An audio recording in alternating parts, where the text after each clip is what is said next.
અર્જુનને સોંપી દીધું અને કહે છે કે પિતાજી હું પણ તમારી સાથે આવું છું, ક્યાંય પણ મુશ્કેલી આવે તો હું યુદ્ધ કરી અને તમને છૂટા કરીશ. બબ્રુવાહનને સાથે લઈ પંચકલ્યાણી અશ્વ અને સૈન્યને લઈ અને હવે અર્જુનજી ત્યાંથી આગળ જાય છે. પણ એ કથાને બપોર પછી, અત્યારે ભગવાનના મંગલનામ સાથે કથાને વિરામ. બપોર પછી સુંદર મજાનું અતિ ટૂંકું એવું મયુરધ્વજ રાજાનું આખ્યાન અને અતિ વિસ્તારથી અતિ સુંદર એવું ભક્તરાજ ચંદ્રહાસનું આખ્યાન એ આપણે બપોર પછી લઈશું. બપોર પછી આ અશ્વમેઘ પર્વ એ પૂર્ણ થશે. તો અત્યારે 2 મિનિટ હરિનામ સંકીર્તન. બોલો સ્વામિનારાયણ ભગવાનની જય, હરે કૃષ્ણ મહારાજની જય, ગોપીનાથજી મહારાજની જય, દ્વારિકાધીશ કી જય. પરિત્રાણાય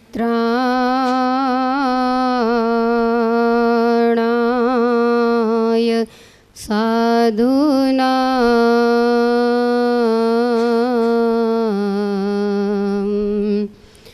વિનાશાય ચ દુષ્કૃતાં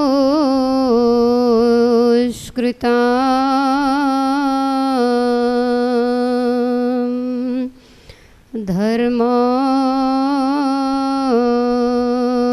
સંસ્થાપનાર્થાય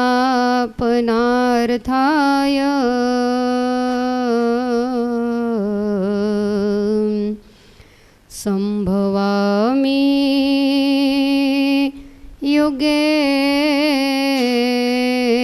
યુગે.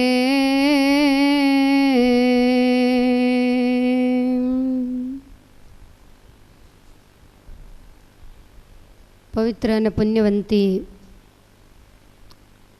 આ ભારતખંડની ધરતીમાં જ્યારે જ્યારે ધર્મની હાનિ થાય અને અધર્મની વૃદ્ધિ થાય ત્યારે ત્યારે ભગવાન ગોબ્રાહ્મણોનું પ્રતિપાલન કરવા, સ્વાશ્રિતોને સુખ દેવા અને અધર્મનો નાશ કરવા માટે યુગ યુગ પ્રત્યે પ્રગટ થાય છે. દ્વાપર કલિયુગની સંધિમાં જ્યારે આ ધરતી અનેક પ્રકારના આસુરી રાજાઓથી પીડાવા લાગી, ગાયનું સ્વરૂપ ધારણ કરી દેવતાઓની પાસે ગઈ અને દેવતાઓએ ભગવાનને જ્યારે સ્તુતિ કરી ત્યારે ભગવાને યદુવંશની અંદર પ્રગટ થવાનો વર આપ્યો. જેટલા જેટલા દેવતાઓ હતા એ બધા જ યદુવંશમાં પ્રગટ થયા છે.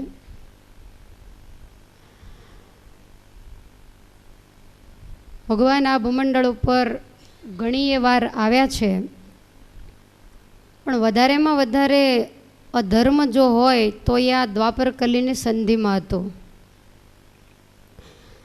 અને ભગવાને ધર્મની સ્થાપના માટે જ મનુષ્ય જન્મ ધારણ કરેલો, પણ આ ધરતી ઉપર વધેલો જે ભાર એને ઉતારતા ઉતારતા ધર્મની સ્થાપના કરવાનું તો બાકી રહી ગયું. અને પછી ઉદ્ધવજીને કયા પ્રમાણે ભગવાન 125 વર્ષ આ લોકની અંદર રહી ધરતી ઉપર રહેલા તમામ પાપી રાજાઓને ઠેકાણે કરી, કોઈકને પોતે, કોઈકને બલરામજી દ્વારા, કોઈકને અર્જુન દ્વારા, જેના જેવા કર્મ એ રીતે આ લોકમાંથી જીવાત્માઓને મુક્ત કર્યા. અને 2 કામ ભગવાને એવા કર્યા, એક મહાભારતનો રણસંગ્રામ અને બીજી યાદવા સ્થળી, કે જેની અંદર જે કોઈ ગણ્યા ગાંઠ્યા બાકી હતા એ બધાને ઠેકાણે કર્યા. ભગવાન વ્યાસનારાયણે શ્રી કૃષ્ણચંદ્રના દિવ્ય જે ચરિત્રો આમ તો ભાગવત આદિ ગ્રંથોની અંદર ગુથાયા છે. ગર્ગ સંહિતા, શ્રી કૃષ્ણ જન્મખંડ, ઘણા બધા એવા ગ્રંથો છે કે એમાં લીલા પુરુષોત્તમના ચરિત્રો ગૂંથાયા હોય. પણ આ મહાભારત મહાસાગરની અંદર જ્યારથી આ ગ્રંથ ચાલુ થયો ત્યારથી આમાં મુખ્ય પાત્ર હોય તો એ ભગવાન શ્રી કૃષ્ણનું છે. આખા ગ્રંથમાંથી ભગવાનને ઉપાડી લેવામાં આવે તો પાંડવોનું કંઈ ચાલે એવું નથી. આદ્ય પર્વમાં જ પાંડવો ખલાસ થઈ જાય.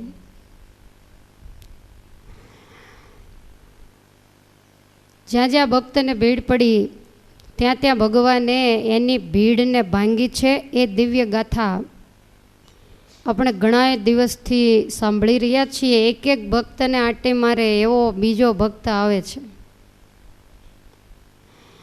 માત્ર ગોકુળમાં જ ગોપીઓ ભક્તિ કરતી એવું આપણને લાગતું, પણ જ્યારે આ ગ્રંથને વાંચીએ ત્યારે એવું લાગે કે બહુરત્નાની વસુંધરા અનેક એવા ઢાંકેલા રત્નો પડ્યા છે કે જેને આ દુનિયા ઓળખતી પણ નહોતી. સુધન્વા જેદી આ ધરતી ઉપર હતા, ચંદ્રાસ જેદી આ ધરતી ઉપર હતા, કે અર્જુન જેદી ધરતી ઉપર હતા, તે દિવસે આપણે એને સત્શાસ્ત્રોના માધ્યમથી આજે જેવા ઓળખીએ છીએ તેવા એ લોકો ઓળખતા નહોતા. એક પ્રખ્યાત શૂરવીર નીતિમાન રાજા તરીકે એને દુનિયા ઓળખતી. તો જયમુનિ ઋષિ અશ્વમેઘ યજ્ઞની પવિત્ર કથા સંભળાવે છે. આપણને એવું લાગે કે યજ્ઞ એટલે યજ્ઞકુંડ કરીને સ્વાહા સ્વાહા કરીને પૂરું કર્યું હશે. કાલ સવારનો ચાલુ કર્યો છે, છતાં હજુ આમ તો પરમ દિવસનો બપોર પછી અશ્વને છૂટો મૂક્યો છે. હવે અત્યારે હમણાં સાંજે વળી પહોંચશે હસ્તિનાપુર. યજ્ઞનું કામ બહુ નાનું છે. આહુતિઓ આપી એ મોટી વસ્તુ નથી, પણ એની પૂર્વ ભૂમિકા જે તૈયાર કરવી એટલા માટે જ અશ્વમેઘ યજ્ઞ અઘરો કહેવાય છે. પંચકલ્યાણી અશ્વ એને આ ધરતી ઉપર 365 દિવસ માટે છૂટો મૂકવામાં આવ્યો છે. અને એ અશ્વ ફરતો ફરતો મોટા મોટા રાજાઓના રજવાડામાં બંધાયો. ભગવાનને સહાયથી અર્જુને એને છોડાવ્યો અને અમુક અમુક જગ્યાએ અર્જુને ભગવાનની શરણાગતિ સ્વીકારી. કોઈ રાજા એવો બળિયો હોય એને ભગવાનને ખ્યાલ આવી જાય કે અર્જુન નહીં જીતે તો કંઈક કાવા દાવા કરી રાજાઓને શરણે લઈ અને અશ્વને છૂટો કરવામાં આવ્યો છે. અને એ અશ્વ ફરતો ફરતો મણિપુર, જ્યાં અર્જુનજીના પુત્ર બબ્રુવાહનનું રાજ્ય છે, 1 વર્ષ સુધી અશ્વ ફર્યો. એમાં ધોળે દિવસે જો અર્જુનના તારા દેખાયા હોય તો આ મણિપુરમાં દ્રોણાચાર્યનો શાપ આવ્યો. અર્જુનના ધડથી મસ્તક અલગ થયા. ભગવાન જેની ભેરે છે એવા અર્જુન, પ્રદ્યુમ્ન, વરસકેતુ દરેક રણમાં રોળાઈ ગયેલા એને ભગવાને આવીને વળી પાછા બેઠા કર્યા છે. કુંતાજીને ભગવાન કહે છે કે હું હવે અર્જુનની સાથે રહીશ, કારણ કે આવી ઘણીક મુશ્કેલીઓ આવવાની છે. વારે વારે બોલાવે અને દોડવું એના કરતાં તમે હસ્તિનાપુર જાઓ. કુંતાજીને હસ્તિનાપુર મોકલ્યા છે ભીમસેનની સાથે, અને ભગવાન અર્જુનની સાથે ફરે છે. બબ્રુવાહન પોતાનું 17 અક્ષૌહિણી સૈન્ય લઈ અને પોતાના પિતાની જોડે અશ્વની ચોકી કરવા માટે જાય છે. જયમુનિ ઋષિ કહે છે કે હે જન્મેજય, આગળ જતાં ત્રંબાવતી નામની નગરી આવી છે, અને આ ત્રંબાવતી નગરીમાં મયુરધ્વજ નામનો રાજા રાજ કરે છે. મહા પુણ્યશાળી ભગવાનનો એકાંતિક ભક્ત છે. તામ્રધ્વજ કરીને એનો પુત્ર છે. પાંડવોએ જે રીતે અશ્વમેઘ યજ્ઞ કર્યો એવો જ યજ્ઞ આ મયુરધ્વજને ત્યાં થાય છે. અને એણે પણ પંચકલ્યાણી અશ્વ લાવી અને પોતાને આંગણે બાંધ્યો છે. હવે આ અશ્વને ફરવા લઈ જવા માટે તામ્રધ્વજ નગરની બહાર એને ફેરવે છે, અને એ જ વખતે પાંડવોનો પંચ કલ્યાણી ફરતો ફરતો ત્યાં આવ્યો. બંને અશ્વ ભેગા થયા. તામ્રધ્વજે પાંડવોના અશ્વનું પત્ર વાંચ્યું તો ખ્યાલ આવ્યો કે જે ક્ષત્રિય હોય તે અશ્વને બાંધે. હું ક્ષત્રિય છું, માટે મારી ફરજ છે. તો એ અશ્વને કબજે કરી લીધો અને એમાં ત્યાં પાંડવોનું દળ આવી પહોંચ્યું. ખ્યાલ આવ્યો કે તામ્રધ્વજે અશ્વને બાંધ્યો છે. અર્જુનના સેવકોએ કહ્યું કે આ કુંતીનંદન પાંડવોનો અશ્વ છે, માટે આપી દો તો ભલે, અને નહીતર યુદ્ધે ચડો. તામ્રધ્વજ કહે છે કે હું યુદ્ધ કરવા તૈયાર છું. તામ્રધ્વજ એકલો જ છે અને છતાંય અર્જુનની સાથે યુદ્ધ કરે છે. ભગવાનને સાથે રહેવાનું કારણ જ એ છે કે બની શકે કે બબ્રુવાહન તો હજુ સારો હતો, એના કરતાંય મયુરધ્વજ રાજા વધારે શક્તિશાળી છે.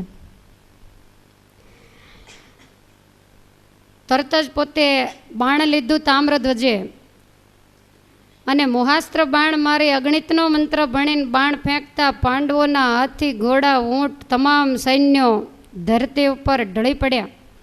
બે અશ્વને લઈ અને તામ્રધ્વજ ગામમાં ગયો. જઈને પોતાના પિતા મયુરધ્વજને અશ્વ આપ્યો અને કહ્યું, અર્જુન અને કૃષ્ણ પ્રભુ બંને હતા, પણ આ પત્રું વાંચ્યું એટલે મને એવું લાગ્યું કે હું ક્ષત્રિય પુત્ર છું, અશ્વ બાંધવો જોઈએ. એ ન્યાયે મેં અશ્વને બાંધ્યો. અર્જુન અને ભગવાન બંનેને હરાવી અને આ અશ્વ હું લાવ્યો છું. એટલે મયુરધ્વજ રાજાને એમ થયું કે અર્જુનનો અશ્વ તો ઠીક છે, એકલો કદાચ અર્જુન હોત તો કોઈ વાંધો નહોતો, પણ ભગવાન પણ સાથે છે.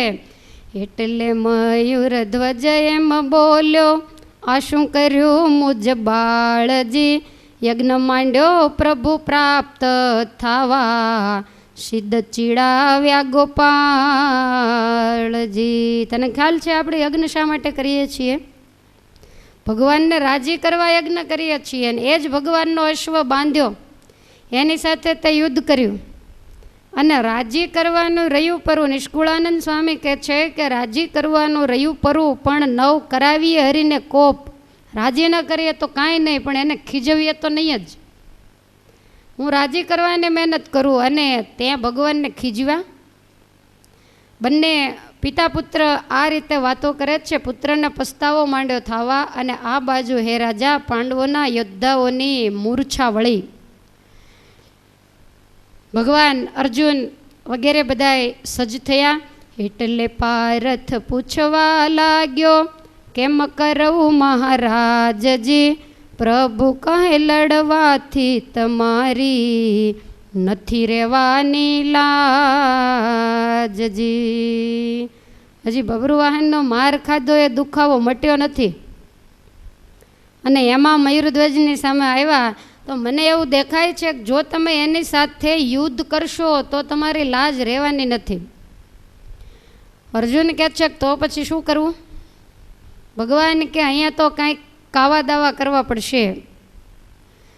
સૈન્ય બધું ભલે ભાગોળે રહ્યું, તમે મારી સાથે ચાલો. ભગવાન બ્રાહ્મણનું રૂપ ધારણ કરી અને અર્જુનને કહ્યું કે તમે મારા શિષ્ય બનો. અને ગુરુ શિષ્ય બની અને બંને મયુરધ્વજ રાજાની પાસે જઈએ. ભગવાન મોટી ઉંમરના ભૂદેવ બન્યા, થોડા એનાથી નાના શિષ્ય રૂપે અર્જુન બન્યા. આગળ ગુરુ છે, પાછળ શિષ્ય. બંને ચાલતા ચાલતા મયુરધ્વજ રાજાને આંગણે આવ્યા. મહાતેજસ્વી બંને બ્રાહ્મણો. મયુરધ્વજ રાજા એકદમ ઊભા થયા, પ્રણામ કરીને કહે છે, પધારો મહારાજ, મારે ઘેર યજ્ઞ જેવું પવિત્ર કાર્ય અને તમ જેવા ભૂદેવના પગલાં પડ્યા, આજ હું ધન્ય બન્યો. બંનેને બેસવા માટે આસન આપ્યું. પછી પોતે પૂછવા લાગ્યો વિપ્રને પ્રત્યે એમજી, કહો મહારાજ કૃપા કરીને અહીં પધાર્યા કેમજી.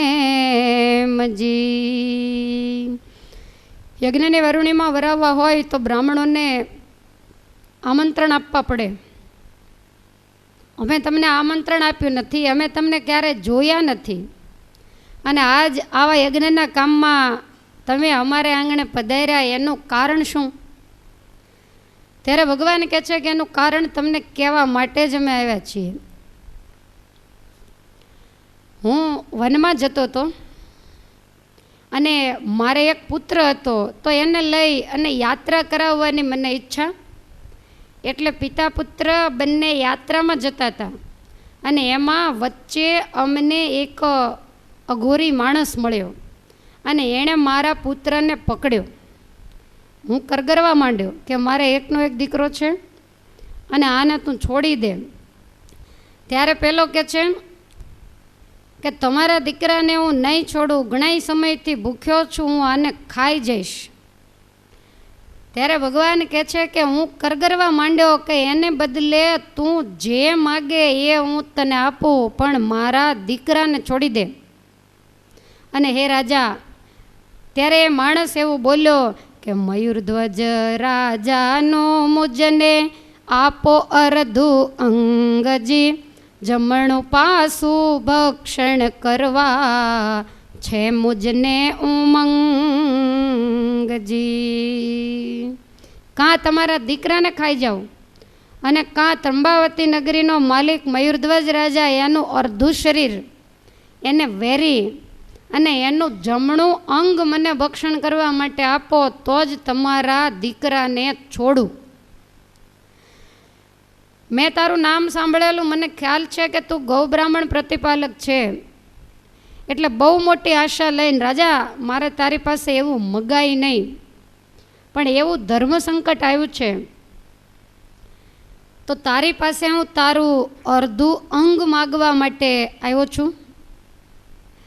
એટલે મયુરધ્વજ એમ બોલ્યો, મહારાજ ધરજો હામજી, બહુ પુણ્યશાળી શરીર મારું, આવે વિપ્રને કામજી. મયુરધ્વજ રાજા હસતો હસતો કહે છે કે મહારાજ, આ શરીરનો તો અંતે નાશ થવાનો છે, પંચભૂતમાં પંચભૂત ભળવાનું છે, દરેકના શરીરો કાંઈક ને કાંઈક ઉપયોગમાં આવે, પણ મનુષ્યનું શરીર મર્યા પછી કાંઈ કામમાં આવતું નથી. મારા જેવા દુનિયામાં ભાગ્યશાળી કોણ કે મારું આ પંચભૌતિક શરીર બ્રાહ્મણના કામમાં લાગશે.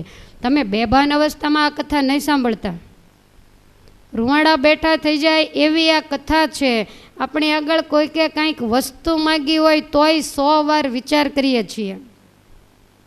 અને આ શું માગ્યું છે તમને ખ્યાલ આવ્યો?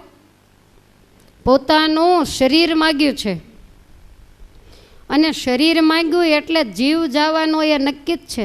માગનારાને ધન્ય, અને એના કરતાંય લાખ લાખ ધન્યવાદ તો આ પાડવાવાળાને. દેવાની વાત તો એક બાજુ રહે, પણ આજનો કળિયુગનો માણસ તો આ સુદ્ધા નથી પાડી શકતો. પોતે, પોતાનું કુટુંબ, પોતાનો પરિવાર, બસ એટલો બધો સ્વાર્થ વૃત્તિમાં અવરાયેલો છે, એના પરિવારની ફરતો ગોળ ગોળ ફર્યા કરે, એને પરોપકાર શું છે એ ભાન જ નથી. અને એટલા માટે આવા રાજા મહારાજાઓના અતિ કિંમતી આખ્યાનો એક એક અક્ષર, પણ એની આ જીવને જલ્દી અસર ન થાય. આપણને હસવું આવે કે એનું અંગ કાપીને દઈ દીધું. આ કાંઈ છોકરાના ખેલ નથી. મેં અગાઉ પણ કહ્યું છે કે ઘણા બધા ભક્તોની ભગવાને કસોટી કરી છે, અને એ કસોટીમાં પ્રથમ નંબર જો આવતો હોય તો એ મયુરધ્વજ રાજાનો છે. તેલમાં તળાયા એ પણ આપણે સાંભળ્યું, પોતાની જાંગ કાપીને આપી દીધી શિબી મહારાજાએ, એ પણ આપણે ઘણીવાર કથાઓને સાંભળી છે. હરિશ્ચંદ્ર મહારાજા ભરી બજારમાં વેચાઈ ગયો સોપચને ઘેર, એ પણ આપણે સાંભળ્યું. પણ આ કથા એવી છે, ચારેય બાજુથી ભગવાને એવા બધાને પેક કરી દીધા છે કે એકેય વાત થાય એવું નથી. આ તો આ લોકો જ સહન કરે, બાકી જેવા તેવાનું કામ નહીં. ક્યાંના બ્રાહ્મણ છો? અને બીજું કે કોઈ એવી વ્યક્તિએ માગ્યું હોય અર્ધું અંગ, એક અઘોરી માણસે માગ્યું છે, જે માંસ ખાનારો જંગલી, અને એણે આ વસ્તુ માગીને છતાંય રાજા હોંશે હોંશે દેવા માટે તૈયાર થઈ ગયો. મયુરધ્વજ રાજા અતિ રાજી થયા અને કહે છે કે મહારાજ તમે કયો એ રીતે હું આપું. ત્યારે ભગવાન કહે છે કે એને સીધી રીતે નથી આપવાનું. હું જે રીતે કહું એવું જો તમે કરી શકો એવું હોય તો આ પાડો અને નહીતર ના પાડો. ત્યારે મયુરધ્વજ રાજા કહે છે કે એક વખત બોલો ક્ષત્રિય ક્યારેય પણ ફરે નહીં, માટે તમે જેમ કહો એમ કરીએ. ભગવાન કહે છે કે એક બાજોઠ મંગાવો. રાજાએ તરત જ બાજોઠ મંગાવ્યો. ભગવાન કે હવે કરવતી લાવો. તરત જ સેવકોએ કરવતી હાજર કરી અને ભગવાન કહે છે કે આ બાજોઠ ઉપર તારે ટટ્ટાર બેસવાનું અને તારા શરીર ઉપર કરવતી મૂકવામાં આવે. શરીરને બરોબર માથે વચ્ચેથી વેરવામાં આવે અને એ વેરવાવાળા બીજા કોઈ નહીં, એક બાજુ તારી રાણી અને એક બાજુ તારો કુંવર. આ બંને સામસામે રહે, નોકર ચાકર બીજા ત્રીજા નહીં. અને તારા મસ્તક ઉપર કરવત મૂકે. જેવી રીતે કાષ્ટ વેરે એમ તારા શરીરને વેરવામાં આવે. અને વેરતા વેરતા તને દુઃખ થાય, તારી રાણીને દુઃખ થાય કે તારા કુંવરને દુઃખ થાય તો એ શરીર મારે કામ નહીં લાગે. માટે ત્રણમાંથી એકેયને આંસુડું તો નહીં, પણ મોઢાની રેખા પણ ન ફરવી જોઈએ. તારે પણ હસતા હસતા શરીરને વેરવા દેવાનું, અરેરાટી નહીં કરવાની. અને તારી રાણી અને તારો જે એકનો એક કુંવર તામ્રધ્વજ, એ બંને પણ હસતા હસતા અને ભગવાનનું નામ લેતા લેતા તારું શરીર વેરે. કોઈ પણને આંસુ પડશે એટલે અહીંયા ને અહીંયા જ તારું કપાયેલું શરીર છોડી અને અમે જતા રહીશું. મયુરધ્વજ રાજા કહે છે કે કશોય વાંધો નહીં, મારે રાણી અને કુંવરને બોલાવું અને તમારા કહેવા પ્રમાણે જ મારું શરીર આપું. જો બ્રાહ્મણનો પુત્ર બચી જતો હોય તો એનાથી બીજો મોટો કોઈ પરોપકાર ન હોઈ શકે. આવી રીતે કહી અને પોતાની રાણીને બોલાવ્યા, પુત્રને પણ બોલાવવામાં આવ્યો અને કહ્યું કે આ બ્રાહ્મણ આવ્યો છે, એના પુત્રને બચાવવાનો પ્રશ્ન છે અને આપણે ગૌબ્રાહ્મણ પ્રતિપાલક છીએ, માટે તમે સહેજ પણ દુઃખ લગાડ્યા વિના સામસામે ઊભા રહી અને મારા શરીરને વેરો. એમ કહી સ્નાનાદિક ક્રિયા કરી, એક ધોતીને ધારણ કરી અને રાજા બાજોઠ ઉપર આવીને બેઠો. કુંવરને અને રાણીને કહે છે કે મને તો વાંધો નથી, પણ મારા મૃત્યુનું દુઃખ તમે મગજમાં રાખશો નહીં અને મારી આજ્ઞા લોપશો નહીં. મારું જમણું અંગ, કારણ કે વેરા પછી તો મારું તો મૃત્યુ થયું હોય એટલે તમારે જમણું અંગ આપવાનું છે અને જમણું અંગ આપો. એ બ્રાહ્મણ અહીંયાથી વિદાય થાય ત્યાં સુધી બેમાંથી એક પણ આંસુ પાડવાનું નથી. અને જો આંસુ પાડશો તો મારી મહેનત પાણીમાં જશે. વળી પાછું એવું લાગ્યું કે જ્યારે કરવતીથી વેરે ત્યારે તો લોહીની છોળો ઉડે અને કઈ રીતે આ મસ્તક વેરાતું જોઈ શકે. વળી પાછા રાજાએ કહ્યું કે મારી આજ્ઞા લોપશો માં તમે કરશો નહીં સંતાપજી, જમણું અંગ એ વિપ્રને આપો નહીં તો બ્રહ્મહત્યાનું પાપજી. તમારી માથે બ્રહ્મહત્યાનું પાપ મૂકું છું. બાજોઠ ઉપર બેસી આંખોને બંધ કરીને ભગવાનનું સ્મરણ કર્યું. તામ્રધ્વજ આગળ છે, પાછળ રાણી છે. કરવતી હાથમાં લીધી. ભગવાન કે એમ નહીં, રાણી આગળ રહે અને કુંવર પાછળ રહે. તરત જ બંને ફરી ગયા, સામસામે ઊભા રહ્યા. ભગવાન જોયા કરે છે. ભગવાનનું સ્મરણ કરતાં કરતાં આંખો બંધ કરી અને બંનેએ કરવતી લીધી. પહેલી જ વાર જ્યાં કરવતી ચલાવી, જેમ લાકડું વેરે એમ એનું શરીર વેરાવા માંડ્યું. બંને આંખો ખોલતા નથી, આંખો બંધ રાખે છે. લોહીની છોળો ઉછળે છે. મયુરધ્વજ રાજા પણ અખંડ ભગવાનનું સ્મરણ કરે છે અને વેરતા વેરતા છાતી સુધી કરવત ઉતરી ગયો. ઉપરથી બે ટુકડા થઈ ગયા. હવે વેરાવનારો કે વેરનારો મનની અંદર કોઈ શોષાતા નથી. આનંદથી કામ ચાલી રહ્યું છે. મોરું ધ્વજનું અંગ જડાબું દુઃખધારીને રડિયું જી, ડાબા લોચનને વિશેથી દળદળ આંસુ પડ્યું જી. કોઈને તકલીફ નથી, પણ મયુરધ્વજ રાજાની ડાબી આંખમાંથી આંસુડું પડ્યું એટલે અંતરયામી બોલ્યા, વેરીને નાખો ફાંસુજી, એ અંગ કામમાં નહીં આવે મારે, નીકળ્યું નેત્રથી આંસુજી. ભગવાન કે હવે રહેવા દો, એની આંખમાંથી આંસુ પડ્યું, આ અંગ હવે મારે કામ નહીં લાગે. ભગવાનના હાથમાં પથ્થર, તુંબડી, બ્રાહ્મણનો વેશ હતો, જોડી, બધું જ રાણી અને કુંવરની માથે ઉડાડી અને ભગવાન તો ભાગ્યા કે આ બધું નકામું. ભગવાન જ્યારે ભાગવા માંડ્યા ત્યારે તામ્રધ્વજ અને મયુરધ્વજ રાજાના રાણી બંને દોડીને ભગવાનનો હાથ ઝાલ્યો. મહારાજ જોયા જાણ્યા વગર, પૂછ્યા વિના, વિચાર્યા વિના તમે કેમ ભાગવા માંડ્યા? તમે તો બ્રાહ્મણ છો, પહેલાં તમે રાજાને જીવતા કરીને પૂછી જુઓ, અત્યાર સુધી આંસુ નથી પડ્યું ને અડધું શરીર વેરાઈ ગયા પછી આંસુ પડે ખરું? માટે તમે જરા પૂછી જુઓ. ભગવાન પાછા આવ્યા, મયુરધ્વજ રાજાને જીવતા કરી અને પૂછ્યું કે આંખમાંથી આંસુ કેમ પડ્યું? ત્યારે મયુરધ્વજ રાજા કહે છે કે મારા ડાબા અંગના મનમાં ઉપજ્યું દારૂણ દુઃખજી, એમ થયું કે અરે રે મારું કોઈ ન ઈચ્છે મુખજી. ડાબા અંગને એવું દુઃખ થયું કે અરે રે બધે જમણા અંગની જ બોલબાલા છે અને મારી તો કાંઈ ગણતરી નથી, હું તો બ્રાહ્મણના કામમાં પણ ન આવ્યું. એટલા માટે એને દુઃખ થતાં ડાબી આંખમાંથી આંસુ પડ્યું છે. ડાબું અંગ એમ કહે છે કે મેં એવા કયા પાપ કરેલા કે મને ન માગ્યું અને જમણા અંગને માગ્યું, એટલે એને દુઃખ થતાં આંખમાંથી આંસુ આવ્યું છે. માટે મહારાજ તમે રીસાશો નહીં, તમે ચિંતા કરશો નહીં, હમણાં જ શરીર વેરી અને તમને જમણું આખું જ અંગ આપું છું.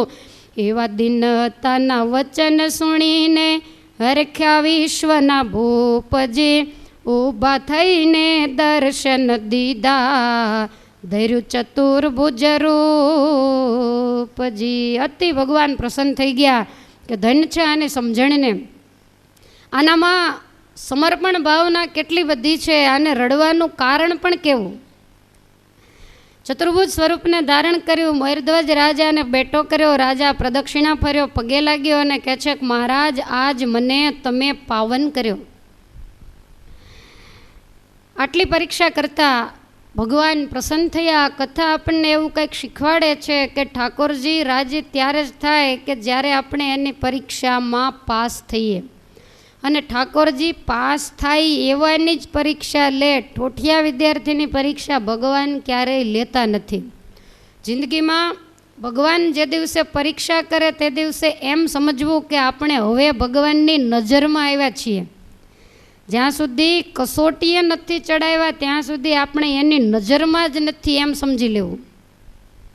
અને આ બધા જ મોટા મોટા ભક્તોએ એટલી જબરજસ્ત પરીક્ષાઓ આપી છે કે જેના દાખલાઓ લઈ અને આજ કળિયુગમાં જેવા તેવા દુઃખમાં જીવતો માણસ ધીરજ ધારી શકે. એને એવું લાગે કે આપણા જીવનમાં દુઃખ જરૂર છે, પણ આ લોકોની જેવું દુઃખ નથી. અને આ બધા જ એવા 16 વલ્લા સોના જેવા હતા કે ઠાકોરજીને વારંવાર એની કસોટી લેવાનું મન થાય. ક્યારેક ક્યારેક તો ભગવાન માગવાનું કહે તો આ લોકો એવું કહેતા કે મહારાજ બિચારા બીજા કોઈની હવે આવી કસોટી તમે લેશો નહીં, આ તો તમારી દયાથી પાર ઉતર્યા, બાકી આમાંથી પાર ઉતરાય નહીં. અને એટલા માટે જ એ ભક્તોને આજે પણ આપણે યાદ કરીએ છીએ. મયુરધ્વજ રાજાએ અંગડા વેરા કરણે દીધા દાન, મયુરધ્વજ રાજાએ અંગડા વેરા કરણે દીધા દાન. શિબી રાજાએ જાંઘને કાપી, શિબી રાજાએ જાંઘને કાપી, ત્યારે મળ્યા ભગવાન મેરા મણ માજા મૂકે, ચેલૈયો સત ના ચૂકે, મેરા મણ માજા મૂકે, ચેલૈયો સત ના ચૂકે. ભરી બજારે વેચાણો એ તો અયોધ્યાપુરીનો રાય, ભરી બજારે વેચાયો એ તો અયોધ્યાપુરીનો રાય. ટેકને ખાતર સુધ નવાજી, ટેકને ખાતર સુધ નવાજી, તેલ કડે તળાઈ મેરા મણ માજા મૂકે, ચેલૈયો સત ના ચૂકે મેરા મણ માજા મૂકે, ચેલૈયો સત ના ચૂકે. આ ભરતખંડની ધરતી જેવી છે. એકને જુઓ અને બીજાને ભૂલી જાઓ એવા ભગવાનના ભક્ત થયા. આપણી બુદ્ધિ કામ ન આપે. જૂનાગઢમાં ગિરનારને ગોદમાં બિલખા અને ત્યાંના વણિક કુટુંબની અંદર જન્મેલા સગાળશા શેઠ કોઈ દિવસ ન બન્યું હોય. ઘણાને તો એવું લાગે કે આવું ક્યાંય જોયું છે, ક્યાંય નથી જોયું, એટલે જ એની ગાથા ગવાય છે. બધે જોયું હોય એની ગાથા ગાવાની જરૂર નથી. પોતાના એકના એક દીકરાને આ વણિક કુટુંબ ખાંડણીયાની અંદર ખાંડી નાખતા હોય તો આનાથી તો પછી કસોટીની ચરમસીમા બીજી શું હોઈ શકે. જે શાકભાજી સુધારતા હોય તો ચપ્પુ શાકભાજીને વિચારી વિચારીને મારે. જાણે આપણને એવું લાગે કે આને એમ છે કે રીંગણને વાગી જશે, એવું ધીમે ધીમે સુધારે. અને એ વ્યક્તિ જ્યારે ખાંડણીયામાં પોતાના એકના એક પનોતા પુત્રને ખાંડી નાખે અને આવા વણિક જ્ઞાતિમાં હોવા છતાંય એનું માંસ, હવે આને તો રસોઈ કરતાંય શું આવડે, પણ નક્કી કર્યું કે આજ સાધુ મારી આગળ માગે છે, નિયમ છે કે સાધુને જમાડીને પછી જ જમવું. અને આ સાધુ તો સાવ અઘોરીનું રૂપ લઈને આવેલા. આપણે હોઈએ તો ઘરમાં ન ઘૂસવા દઈએ, અને એને બદલે આખા પોતાના પુત્રને ખાંડી નાખ્યો ને એની રસોઈ બનાવી. માનો જીવ કેમ ચાલ્યો હશે. આણે કીધેલું કે આંખમાં આંસુડું આવશે તો જતો રહેશ. અને એને જમવા માટે બેસાડ્યો અને જમવા બેઠો ત્યારે એ માણસ એવું બોલ્યો કે તારું બીજું સાથે કોઈ નાનું બાળક હોય તો એને લાવીને બાજુમાં બેસાડી, મારે એકલા કેમ જમવું. ત્યારે રાણી કહે છે કે એક જ પુત્ર હતો, બીજું તો કાંઈ છે નહીં. એટલે તરત ઊભા થઈને ચાલતા થઈ ગયા કે વાંજિયાનું અન્ન હું નથી જમતો. હવે એક હતો એને લઈ લીધો. ભાગવા માંડ્યા. રાણી પાછળ દોડ્યા. કાંડું ચાલીને કહે છે કે મહારાજ પાછા વળો, મારા ઉદરમાં 6 મહિનાનો ગર્ભ છે, તમને બતાવું. એમ કહીને કટાર લઈને જે પેટે અડાડીને તેથી ભગવાનથી સહન ન થયું. અને એ જ વખતે શંખચક્ર ગદા પદ્મ લઈને ભગવાન પ્રગટ થયા. આ કોઈ લાખો વર્ષ પહેલાંની કથાઓ નથી, આ બધી હમણાંની ગાથાઓ છે. અને એવી આ સૌરાષ્ટ્રની ધરતી કસોટી આપનારા પાયકા એવા જબરા પાક્યા આ ધરતીની અંદર. અને એમાં આપણી જેવા નમાલાય બહુ પાક્યા.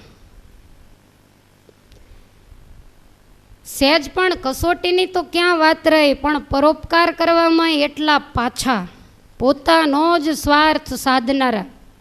અને એટલા માટે આવા ભક્તોના આખ્યાન સવારમાં તમે આમ વહેલી સવારે જાગ્યા હોય ને, પહેલાંના સમયમાં રેડિયા હતા તો રેડિયા વાગતા હોય તો એમાં ચેલૈયાનું આલરડું અવશ્ય વાગતું જ હોય. દીકરાને જ્યારે ખાંડવાનું કહ્યું, ભણવા માટે ગયેલો એને બોલાવવા સેવક ગયો. ભગવાન એક બીજા વિપ્રનું રૂપ લઈને ચેલૈયાને રસ્તામાં મળ્યા, ભાગી જા, તારા મા બાપ આજ તને મારી નાખવાના છે. અને તેથી ચેલો એમ બોલ્યો કે હું ભાગું તો મારી ભોમકા લાજે, અને આ બોરિંગ નજીલે બહાર મારી જેવા પાપી આ ધરતી ઉપર હોય ને જે ભાગેડું હોય તો એનો ભાર શેષનારાયણ કોઈ દિવસ ઝીલી શકે નહીં. માટે મારાથી ન ભગાય. આજ સાધુ મારા ઘરે મહેમાન છે, વધી વધીને તો મારશે, બીજું શું કરવાના છે. માટે તમે મને કેવી શિખામણ દેવા આવ્યા છો. ત્યારે ભગવાનને શરમ લાગી, ત્યાં ને ત્યાં અદૃશ્ય થઈ ગયા. તો આવા ભક્તોએ કસોટીઓ આપી છે. અને આવા ભક્તોના પવિત્ર વંશ વારસામાં આજે આપણને મહારાજે મનુષ્યનો જન્મ આપ્યો છે.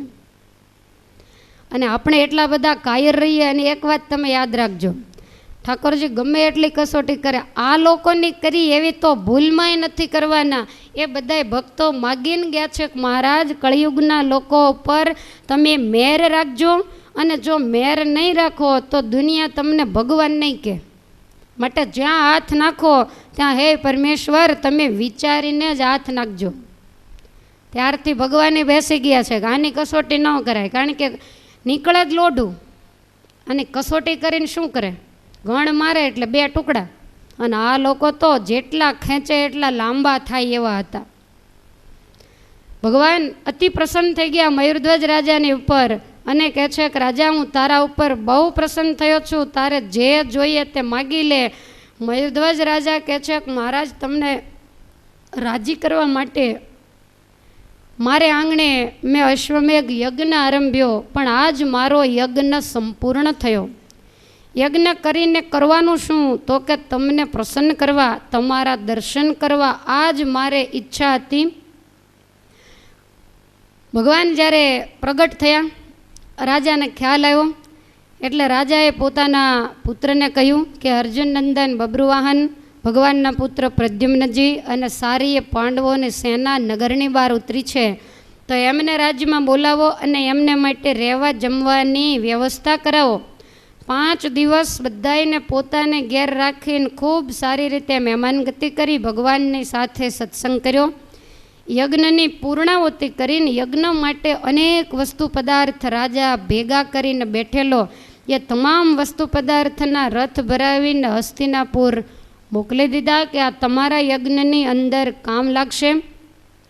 અને ત્યાર પછી પોતાના પુત્ર જે તામ્રધ્વજ એનો ગાદી ઉપર રાજ્યાભિષેક કરીને મયુરધ્વજ રાજા પાંડવોની સાથે જવા માટે તૈયાર થઈ ગયો. ભગવાન પણ સાથે છે અને મયુરધ્વજ રાજા બંને અશ્વોને લઈ નગરની બહાર નીકળ્યા. પાછળ પાંડવોનું સૈન્ય છે. જૈમિની ઋષિ કહે છે કે રાજા આગળ જતાં સારસ્વતપુર નામનું ગામ આવ્યું અને આ ગામનો રાજા છે વીરવર્મા. એને એક પુત્ર છે જેનું નામ છે પુષ્પક અને આ રાજાનો જમાત્ર છે ને એ છે યમરાજા. હવે એને ત્યાં અશ્વ ગયો. પુષ્પકે અશ્વને જોયો એટલે એણે પતરું વાંચી બાંધી લીધો, હાથમાં હથિયાર લઈ અને યુદ્ધ કરવા માટે તૈયાર થયો. આ પુષ્પક અતિશય બળ્યો છે, વીરવર્મા પણ કોઈનાથી ગાંજો જાય એવો નથી. એટલે બંને બાપ દીકરો તૈયાર થયા અને એ જ વખતે એના જે જમાત્ર હતા યમરાજા એ પણ હાથમાં દંડ લઈ અને યુદ્ધ માટે આવ્યા. અને આના સૈન્યમાં શું છે તો કે 108 રોગ એને તાબે હતા, તો એણે આ રોગને સાથે લીધા. પાંડવની સામે આવી અને માંડ્યા સંગ્રામ કરવા. અર્જુનની સામે વીરવર્મા ઊભો રહ્યો, પુષ્પક અને વરસકેતુ સામે આવી ગયા અને બબ્રુવાહન યમરાજાની સામે આવી ગયો. ધનુષ્ય લઈ અને બળમાં માંડ્યા ટંકાર કરવા. એકબીજાએ સામસામા હાથ ઉપાડ્યા અને તૂટી પડ્યા. અનેક યોદ્ધાઓ ઊંચે નીચે ઉછળે છે, કેટલાય ધરતી ભેગા થઈ જાય. અનેક પ્રકારના શસ્ત્રો લઈને મંડ્યા. ચારેય બાજુ લોહીની છોળો માંડી ઉડવા. અને યમરાજા જ્યારે બબ્રુવાહનને પહોંચ્યા નહીં ત્યારે યમરાજાએ પોતાના જે રોગો હતા એને છૂટા મૂક્યા. યમરાજાના રોગો ઉપડ્યા પાંડવ દળમાં પેઠાજી, કોઈક જનને ખસ વળગી તે તો વલુરવા બેઠાજી. અત્યાર પડ્યા ને આ બધું ચાલુ થયું. કોઈક જનને ખાંસી વળગ્યો તે તો ખૂ કરતાજી, કઈક જનને ખજવાળ વળગી તે તો ખજોળી મરતાજી. અલગ અલગ રોગ એક જણાને પકડ્યા એટલે શસ્ત્રો મૂકી અને બધાએ પોતપોતાના ધંધે લાગ્યા. આખી સેના રોગી થઈ ગઈ. બબ્રુવાહન વિચાર કરે કે શસ્ત્રો મૂકીને આમ કેમ કરે છે, કોઈ ઉધરસ ખાય, કોઈ પેટ દબાવીને બેઠા, કોઈ માથું દબાવીને બેઠા, આનું કારણ શું? ત્યાર પછી બબ્રુવાહન યમરાજાની સામે આવી ગયો અને અનેક પ્રકારના બાણો લઈને માંડ્યો મારો ચલાવવા. યમરાજા ગભરાઈ ગયા. પોતાનો જે યમદંડ હતો એ હાથમાં લઈ અને સેનાની અંદર તૂટી પડ્યા. બબ્રુવાહને પણ પોતાનું બાણ લીધું અને બાણ ચડાવીને યમરાજાનું હૃદય ભેદી નાખ્યું. યમરાજા ધરતી ઉપર ઢળી પડ્યા, બેભાન બન્યા, મૂર્છિત અવસ્થા આવી ગઈ. વીરવર્માએ જ્યારે આવું જોયું ત્યારે વીરવર્મા ઉછળી અને ઊંચો ચડ્યો. પછી નીચે ઉતરીને અર્જુનના રથની નીચે ઘૂસી ગયો. હવે ભગવાનને પાર્થને ખ્યાલ નહીં, બંનેનો રથ ઉપાડીને આકાશમાં ચડી ગયો. હવે વાંકા વળીને અર્જુને ઘણાય બાણ માર્યા, પણ એકેય બાણ આને લાગ્યું નહીં. એ જ વખતે ભગવાને રથમાંથી પોતાનો ચરણારવિંદ લંબાવી અને વીરવર્માની છાતીમાં ચરણની લાત મારી છે. તવ અર્જુનનો રથ લઈને ઉતરી પડ્યો ધરણજી, રથ નીચેથી નીકળીને લાગ્યો હરીને ચરણજી. તરત નીચે ઉતર્યો, ભગવાનને પગે લાગ્યો. અરે પ્રભુ મારું કઠણ હૃદય હવેથી કોમળ થાશે જી, તમોએ મુજને લાત મારી તે ચરણે લાગ્યું હશે જી. મારી કઠણ છાતી તમારા કોમળ ચરણારવિંદને હે પરમેશ્વર વાગી હશે. મારું હૃદય એટલું બધું કઠણ હતું, આજ તમારો ચરણારવિંદ અડતા હૃદય કોમળ બન્યું છે. એમ કહી અને ભગવાનનું ચરણ લઈને પોતાના હૃદયની સાથે દબાવ્યો. અને એ જ વખતે વીરવર્માને ભગવાને ચતુર્ભુજ સ્વરૂપે દર્શન આપ્યા છે. એવે યમરાયની મૂર્છાવળી તવ વીરવર્માયજી, સર્વને ચરણે લાગીને તેડી ગયો ગામમાંયજી. યમરાજાને મૂર્છાવળી, યમરાજા હાકલા કરતો જ્યાં ઊભો થાય, વીરવર્મા કહે છે કે જેના દર્શનની ઈચ્છાથી આપણે જીવી રહ્યા છીએ એ જ પરમેશ્વર આપણા નગરમાં આવ્યા છે, માટે યુદ્ધને પડ્યું મૂકી અને આપણે ભગવાનની પરુણાગત કરીએ. પોતાના રાજ્યમાં લઈ જઈ 2 દિવસ રાખ્યા, ખૂબ સારું સન્માન કર્યું અને પોતાના દીકરા પુષ્પકને રાજપાટ સોંપી દીધું અને એ પણ ભગવાનના ચરણમાં સમર્પિત બન્યો. વીરવર્માને સાથે લઈ પાંડવો અશ્વને લઈ અને ત્યાંથી સારસ્વતપુરમાંથી નીકળ્યા છે. અને હે રાજા, ત્યાંથી આગળ જતાં કુંદનપુર નામનું એક નગર આવ્યું છે. ત્યાં કુંદનસેન નામનો રાજા રાજ કરે છે અને એનો જમાઈ છે જેનું નામ છે ચંદ્રહાસ. એને 2 પુત્ર છે, ચંદ્રહાસને એક મકરધ્વજ અને બીજો ચિત્રસેન, પણ બંને અતિશય બળિયા છે. એના દેશની અંદર અશ્વ ગયો. ચંદ્રહાસના પુત્રોએ અશ્વને બંધનમાં લીધો. ગામની ભાગોળે પાંડવોનું સૈન્ય ઊભું છે અને એ જ વખતે ત્યાંથી નારદજી નીકળ્યા. અર્જુનને નારદજીને વંદન કર્યા અને કહે છે કે મહારાજ, આ કયો દેશ આવ્યો? નારદજી કહે છે કે આ કુંદનસેન રાજાનો કુંડિનપુર નગર છે. નગરની બહાર સુંદર મજાની ગલકી એટલે કે માલણ નદી વહી રહી છે. આ નગરનો રાજા કુંદનસેનનો જમાઈ ચંદ્રહાસ છે. અર્જુન કહે છે કે દીકરો રાજ કરતો હોય એવું સાંભળ્યું છે, પણ જમાઈ રાજ કરે છે એનું કારણ શું?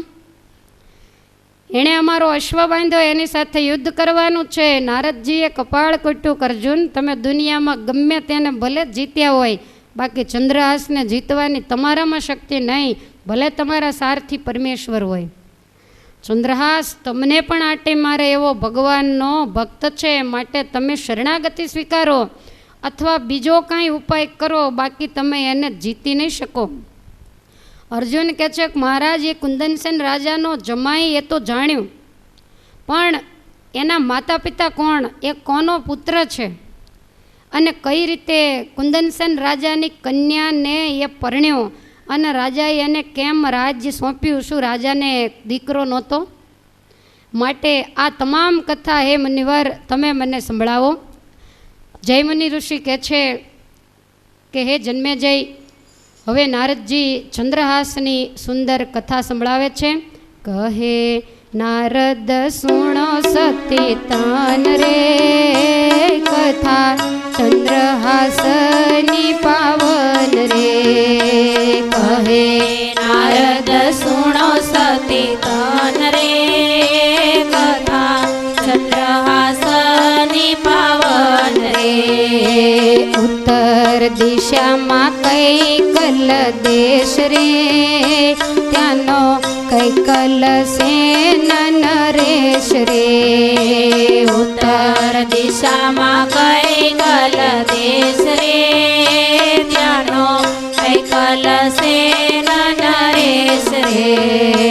રાજા ચલાવે ભલું ઘર સૂત્ર રે, રાજા ચલાવે ભલો ઘર સૂત્ર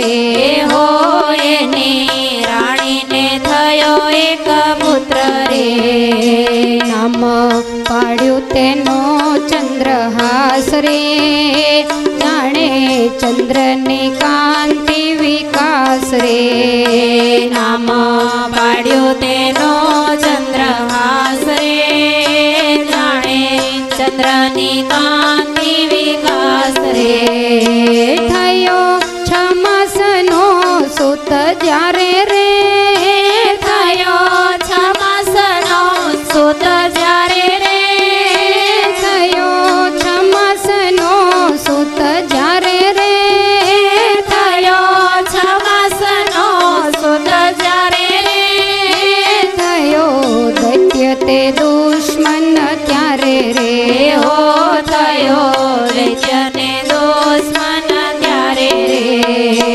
કહે નારદ સુણ સતી તાન રે કથા ચંદ્રહાસની પાવન રે હો કથા ચંદ્રહાસની પાવન રે કુંદનપુર નગરની બહાર માલન નદીને કિનારે નારદજી અર્જુનજીને ચંદ્રહાસનું આખ્યાન કહી રહ્યા છે. નારદજી કહે છે કે અર્જુન, ઉત્તર દિશામાં કૈકલ નામનો એક સુંદર દેશ છે અને ત્યાં કૈકલસેન નામનો એક રાજા રાજ કરે છે. ચારે વર્ણની પ્રજા પોતપોતાના ધર્મ પાળે છે અને રાજા પણ પુત્રવત પ્રજાનું પાલન કરે છે. ભગવાનનો મહાન ભક્ત છે. નાનું એવું એનું રાજ સુખ શાંતિથી પોતાના પરિવાર સાથે રહે છે. ભગવાનની ઈચ્છાથી ઘણા સમયે એને ત્યાં એક પુત્ર રત્નનો જન્મ થયો અને એ પુત્રનું નામ પાડ્યું છે ચંદ્રહાસ. એકદમ ચંદ્ર જેવું તેજસ્વી, ગોળ મોટું જેનું મુખ, એટલે બ્રાહ્મણોએ ચંદ્રહાસ એવું સુંદર નામ પાડ્યું. અને આ રાજકુમારના મોઢા ઉપર સતત હાસ્ય તરવરતું હોય. જે જુએ એને મોહ થાય એવો સુંદર રાજકુમાર. અને આ રાજકુમાર 6 માસનો થયો અને એ વખતે કૈકલ દેશ ઉપર કોઈ બીજા રાજાએ ચડાઈ કરી. એ દેશ જીતવા માટે નીકળેલો. કૈકલ દેશનું રાજ્ય નાનું, એનું સૈન્ય નાનું અને દુશ્મન રાજા એનું સૈન્ય જબરું. કૈકલસેન રાજાની સાથે યુદ્ધ થયું અને આ યુદ્ધની અંદર કૈકલસેન રાજાનું મૃત્યુ થયું. પહેલાંની ક્ષત્રિયાણીઓ એ સતી થતા, એટલે કૈકલસેનની જે સ્ત્રી એ આ રાજાની પાછળ સતી થયા. હવે આ દેશનો રાજ્યનો જે ભંડાર વગેરે હતું એ દુશ્મન રાજાએ બધું જ લૂંટી અને આખું રાજ્ય કબજે કરી લીધું. અને એ વખતે કૈકલસેન રાજાનો 6 મહિનાનો રાજકુમાર ચંદ્રહાસ પારણિયામાં સૂતેલો. દાસદાસીઓ બધા ભાગવા માંડ્યા. એમાં ચંદ્રહાસને રમાડનાર જે દાસી હતી એને એમ થયું કે રાજા અને રાણીનું તો મૃત્યુ થયું ને આ દુશ્મન રાજાને દયા ન હોય તો આ રાજકુમારનું શું થશે. એટલે દાસી 6 મહિનાના ચંદ્રહાસને વસ્ત્રમાં વીંટી જીવ લઈ અને કૈકલ દેશમાંથી ભાગી. અને ત્યાંથી ભાગતી ભાગતી એક કુંદનસેન નગરની અંદર આવી. નગરની બહાર આવીને ઊભી પણ વિચાર કરે કે રહેવું ક્યાં, ખાવા પીવાનું શું, ઓઢવા પહેરવાનું શું, આધાર કોનો. નગરમાં જાઉં, કોઈ દયાળુ હશે તો મને આશ્રય આપશે. આમ વિચારી ચંદ્રહાસને તેડી બ્રાહ્મણોનો એક એરિયો, આજુબાજુમાં બધા જ બ્રાહ્મણો રહે, વચ્ચે મોટો ચોક અને ત્યાં ઓટો, ત્યાં આવી ચંદ્રહાસને તેડીને બેઠી. બધા જ પોતપોતાના ઘરમાં કામકાજ કરતા હશે. આ ઓટલા ઉપર બેઠી અને એ જ વખતે ચંદ્રહાસ રડવા માંડ્યો. 6 મહિનાનું બાળક એટલો બધો રડે છે. પેલી વિચાર કરે કે આ 6 મહિનાના બાળકને મારે ખવડાવવું શું. ભગવાને એના શરીરની અંદર એવી દિવ્ય કાંતિ મૂકી, એના થાનમાંથી દૂધની ધારા મંડી થવા. એટલે તરત જ પોતાનું દૂધ પાઈ બાળકને છાનો રાખ્યો. અને એમ કરતાં સાંજ પડવા આવી. હવે કંઈ રહેવાના કોઈ ઠેકાણા નથી. સ્ત્રી જાતિ, નાનું એવું સાથે બાળક. એટલે દાસી બહુ મૂંઝાઈ ગઈ, જોર જોરથી રડવા માંડી. અને આ રડવાનો અવાજ બ્રાહ્મણ સ્ત્રીઓએ સાંભળ્યો એટલે બધા જોવા માટે ટોળે વળી ગયા અને દાસીને પૂછવા માંડ્યા કે અહીંયા આટલા નાના બાળકને લઈ અને તું ક્યાંથી આવી, એકલી કેમ બેઠી છે અને શા માટે રડે છે, તારું ઘર બાર કુટુંબ પરિવાર બધું ક્યાં? ત્યારે આ દાસી કહે છે કે મારે ઘર બાર કુટુંબ પરિવાર વગેરે કાંઈ છે નહીં.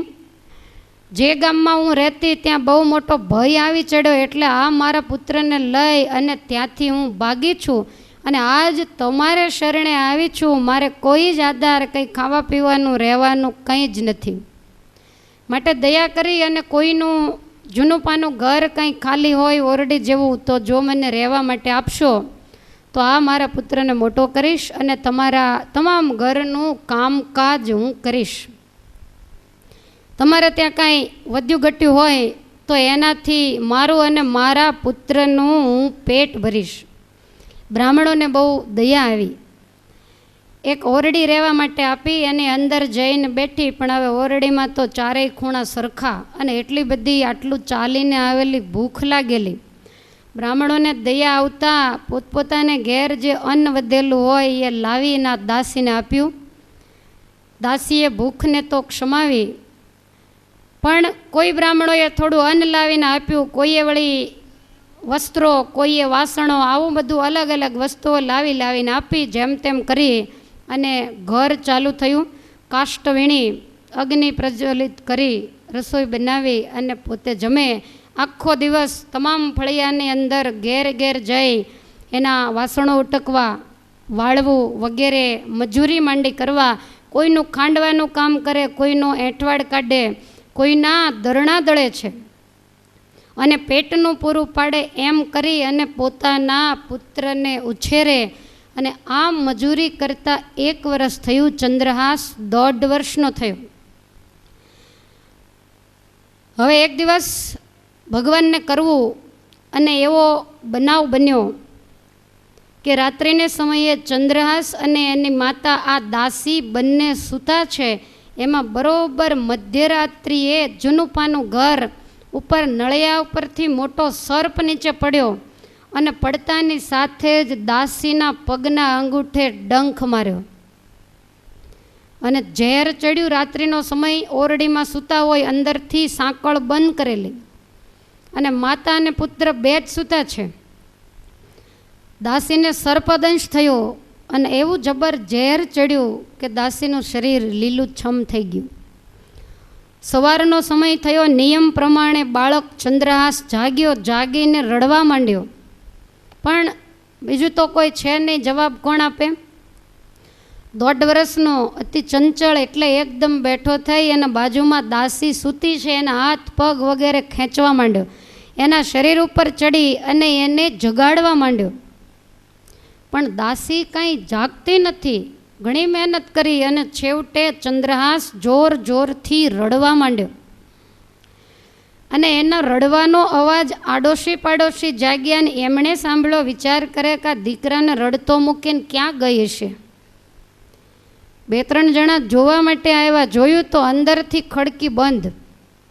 વિચાર કરે કે આ અંદર જ હશે, પણ એવી તો કેવી ઊંઘી ગઈ હશે કે આટલો બધો આ બાળક રડે અને છતાંય જાગતી નથી.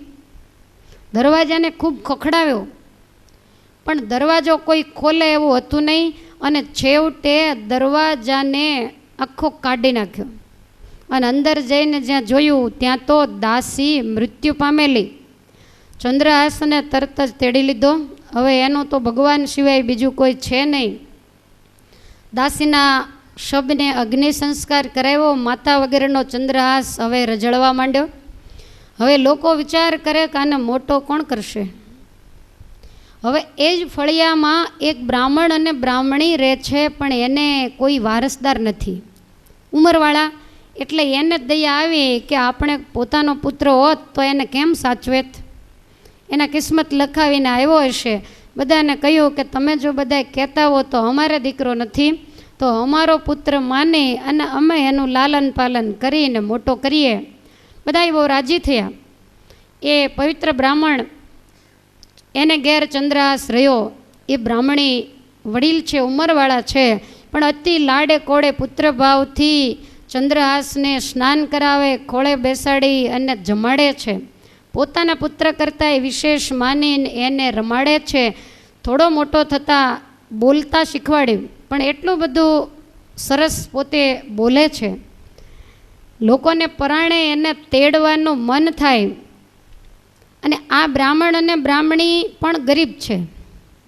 બ્રાહ્મણ આખો દિવસ ભિક્ષાવૃત્તિ કરે ત્યારે સાંજે શેર બશેર લોટ આવે અને એમાંથી બાટી બનાવી અને બંને જમે છે. એમાં આ ત્રીજો પુત્ર, એટલે માંડ માંડ એક ટાઈમનું જમવાનું મળે, આવી પરિસ્થિતિ. ચંદ્રહાસ પોતાનું ઘર છોડી અને આજુબાજુના ફળિયાઓમાં બાળકોની સાથે રમવા માટે જાય અને એવું સરસ કાલું કાલું બોલે. બીજા બાળકો જમવા બેઠા હોય તો ત્યાં જઈ અને ચંદ્રહાસ ડાયો થઈને એની બાજુમાં ઓશિયાળો થઈને બેસી જાય, એટલે બીજાને પરાણે કાંઈક દેવાનું મન થાય. આવી રીતે ઘરે ઘરે જાય, બધાય ખાવાનું આપે, એનાથી પેટ ભરે. અને એવું પણ લખ્યું છે કે જેને તે એને આપે ખાવા, ખોળે લઈને રમાડે જી, જ્યાં ક્યાંય જમણવાર જ હોય ત્યાં બોલાવીને જમાડે જી. ગામમાં બધાને ખબર, ક્યાંય પણ જમણવાર હોય, સારો મોળો પ્રસંગ હોય તો ચંદ્રહાસને બોલાવી અને ભોજન કરાવે. એવી રીતે એ ઉછરે છે, પ્રેમ રાખે સૌ કોઈજી, રાખનાર વિપ્રે 5મે વર્ષે એને દીધી જનોઈજી. જનોઈ 8 વર્ષે હોય, પણ બ્રાહ્મણો ઉંમરવાળા, મનમાં એમ થયું કે આપણા શરીરનો કાંઈ ભરોસો નહીં, એટલે 4 વર્ષ પૂરા થયા અને ચંદ્રહાસ 5મા વર્ષમાં બેઠો. એટલે બ્રાહ્મણે પોતાના નિયમ પ્રમાણે એને જનોઈ આપી અને જે ભૂદેવને ષટકર્મ કરવાના હોય એ બધા ચંદ્રહાસને શીખવાડ્યા. પેલા બ્રાહ્મણની આંગળી જાલી અને નિત્ય વહેલો ગંડકી નદીમાં સ્નાન કરવા જાય. દિવસે પણ નાના નાના બાળકોની સાથે આ ગલકી એટલે કે માલણ નદીમાં નિત્ય સ્નાન કરવા જાય. એમાં એક દિવસ એવું બન્યું, નાતા નાતા ગલકીમાંથી જડિયા શાલિગ્રામજી, ચંદ્રહાસે પૂજન કીધું, સખો પાડ્યું એનું નામજી. સાવ બાળક બુદ્ધિ છે. સ્નાન કરતાં કરતાં એને શાલિગ્રામ પથ્થર રૂપે મળ્યા, એકદમ નાના એવા. અને ચંદ્રહાસને એટલા બધા શાલિગ્રામ ગમી ગયા કે એણે તરત લઈ લીધા. આને ખબર ન પડે એટલે પોતાનો મિત્ર માની અને પોતાની સાથે રાખે. બીજા બધા છોકરાઓને કહે છે કે જુઓ, મને નદીના પાણીમાંથી સખો મળ્યો. ત્યારે છોકરાઓ એક કહે છે મને આપ, બીજો કે મને આપ. બધાય છોકરાઓ ચારેય બાજુથી બાજી પડ્યા અને ચંદ્રહાસને મારવા માંડ્યા. એટલે ચંદ્રહાસ રડવા લાગ્યો અને રડતા રડતા, બુદ્ધિ પ્રતિભા બહુ હતી, એ શાલિગ્રામને પોતાના મોઢામાં મૂકી દીધા. છોકરાઓ ગમે એમ કરે પણ શાલિગ્રામ આપે નહીં. અને છોકરાઓ ચંદ્રહાસને એને એમ કે મોઢામાં કંઈક નાખ્યું છે, એને ખબર નથી કે આ શું કહેવાય. બાળકોને ચંદ્રહાસને મારતા મારતા ગામમાં લાવ્યા. ચંદ્રહાસ રડતો જાય. બધાય માણસો ભેગા થઈ ગયા, છોકરાઓને કહે છે કે તમે આને કેમ મારો છો? ત્યારે છોકરાઓ કે એને નદીમાંથી કાંઈક જડ્યું, તો એણે મોઢામાં નાખી દીધું, અમને બતાવતો નથી એટલા માટે અમારે જોઈએ છીએ. એટલે મોટા મોટા બધાય કહેવા માંડ્યા કે તારા મોઢામાં શું છે? ત્યારે ચંદ્રહાસ કહે છે કે એ તો મારો સખો છે. બધા કે બતાવી તો ખરો કેવો છે? એટલે મોઢામાંથી કાઢી અને આમ દૂર જઈને આમ બતાવ્યો. બતાવીને વળી પાછા મુખમાં મૂકી દીધા. અને શાલિગ્રામના જ્યાં દર્શન થયા ત્યાં તો લોકોને ચંદ્રહાસ ઉપર અતિશય દયા આવવા માંડી. બધા જ બાળકોને પોતપોતાને ઘેર મોકલી દીધા. પછી ચંદ્રહાસ ઘેર જ ગયો, સખાને મુખમાં રાખેજી, જે જોવા ઈચ્છે તેને દેખાડે, પાછો મુખમાં નાખે જી. જે એમ કે મને દર્શન કરાવે તો એને દર્શન કરાવે, પછી પાછા પોતાના મોઢામાં મૂકી દે. નિત્ય સવારે વહેલો ઉઠીને ગલકીમાં કરે સ્નાનજી, શાલિગ્રામની પૂજા કરે, રીજ્યા શ્રી ભગવાનજી. પુષ્પ ચડાવે, ચંદન ચડાવે, વળી નાખે મુખમાયજી, દર્શન કરવા ઈચ્છે તેને દેખાડે છે ત્યાંજી. બ્રાહ્મણોના ઘેર ચંદન પુષ્પ વગેરે હોય. સવારે પંચદેવની પૂજા થતી હોય એટલે પહેલાં ભૂદેવ પૂજા કરે, એની સાથે ચંદ્રહાસ પણ પૂજા કરવા બેસે. વસ્ત્રના ઉપર આ શાલિગ્રામને પધરાવી અને ચંદનની અર્ચા કરે, તુલસીપત્ર, અબીલ ગુલાલ વગેરે ચડાવે અને પછી એને સાફ કરીને પાછા પોતાના મોઢામાં મૂકી દે. જમવા બેસે ત્યારે ભગવાનને બહાર કાઢે, વળી પાછા જમી જળપાન કરી અને એને મોઢામાં મૂકી દે. ઘણા લોકોને ઈચ્છા થાય એટલે કે તું જો મને તારા સખાના દર્શન કરાવે તો હું તને ફલાણી વસ્તુ જમવાની આપું. નાના બાળકને જમવાનો લોભ લાગે એટલે મોઢામાંથી કાઢીને બતાવે. પણ ચંદ્રહાસને નિયમ એવો કે કોઈને અડવા ન દે. કોઈ પણ જોવા માગે એટલે કે તમે દૂર જઈને ઊભા રહો, અને દૂર ગયા પછી કાઢીને હાથમાં લઈને બતાવે, પહેલાં દર્શન કરી લે એટલે તરત મોઢામાં મૂકી દે. હવે આ રીતે કાયમ શાલિગ્રામની પૂજા કરે ને ભગવાન અતિ પ્રસન્ન થયા. અને આ શાલિગ્રામના પ્રતાપે કરી અને જે દેખે તે થાય જ ખુશી, વાલો લાગે ચંદ્રહાસજી, પ્રભુ સર્વને મોહ લગાડે, રીજ્યા છે અવિનાશજી. જે શાલિગ્રામના દર્શન ભગવાનના પ્રતાપે કરી અને નાના નાના બાળકોને પણ ભગવાનનું ભજન કરતા શીખવાડે. શાલિગ્રામ કોણ છે એનો મહિમા ચંદ્રહાસ શીખવાડે છે. અને પછી ક્યારેક ક્યારેક નાના નાના જે ગામના છોકરાઓ હોય એ ભેગા થઈને રમત રમતા હોય. પહેલાંના સમયમાં લખોટા ને એવી બધી રમતો